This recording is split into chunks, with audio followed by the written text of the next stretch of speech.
নাতিপুতিরাও পাবে না, তাহলে কি রাজাকারের নাতিপুতিরা পাবে?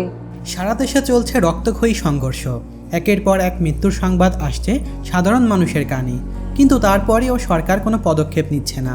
এর কারণ কি?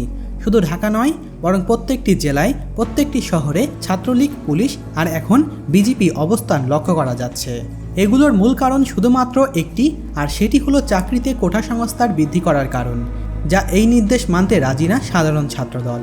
কেননা তারা মনে করে তাদের সংখ্যা কমে গেলে তাদের ভাই বোনেরা বিশ্ববিদ্যালয়ে পড়ার সুযোগ পাবে না। তাই তো তারা রাজপথে নেমে মিছিল আন্দোলন করছে। কিন্তু এই আন্দোলনকারীদেরকে ছত্রভঙ্গ করার জন্য মাঠে নামছে সরকার দলীয় ছাত্রলীগ এবং তাদের সঙ্গ দিচ্ছে পুলিশ কর্মীরা। আর এখন তো লক্ষ্য করা যাচ্ছে বিজেপিও মাঠে নেমেছে। কিন্তু লক্ষ্য করা বিষয়, কোটা বিরোধী আন্দোলনকারীদের চাপের মুখে পড়ে সহিংসতা এড়াতে সরে গেল বিজেপি। ঠিক তেমনই রাজধানীর সায়েন্স ল্যাব মোড়ে কোটা বিরোধী আন্দোলনকারীদের সঙ্গে ঢাকা কলেজের ছাত্রলীগ ও মহানগর ছাত্রলীগের বিভিন্ন ইউনিটের কর্মীদের মধ্যে ধাওয়া পাল্টো ধাওয়া চলে। এরই মধ্যে আন্দোলনকারীদের পিছু হটতে যোগ দিয়েছে পুলিশ। তবে পুলিশ ও ছাত্রলীগ মিলে আন্দোলনকারীদের ধাওয়া পাল্টা ধাওয়া করে।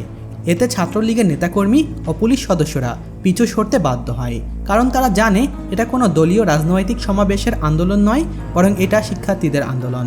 যদিও বর্তমানে সরকার বিরোধী আন্দোলন হলেও সরকার এটি জানতে পেরে গিয়েছে স্টুডেন্ট পাওয়ার কাকে বলে।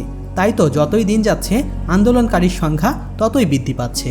যদিও এখন ন্যাশনাল ইউনিভার্সিটিগুলো রাস্তায় নামেনি, নামলে রাজপথ রক্তে রঞ্জিত হয়ে যাবে। যদিও তাদের কেউ ঠেকানোর মতো থাকবে না, কারণ এদেশের চাকরির হার কম থাকলেও শিক্ষার হার কম কিন্তু নয়।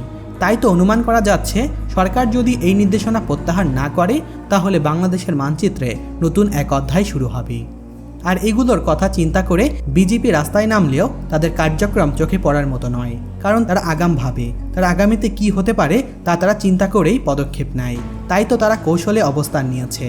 এখন দেখা যাক এই পরিস্থিতি কোথায় গিয়ে দাঁড়ায় আর বাংলাদেশের সরকার কি পদক্ষেপ নেয় ছাত্রদের বিরুদ্ধে।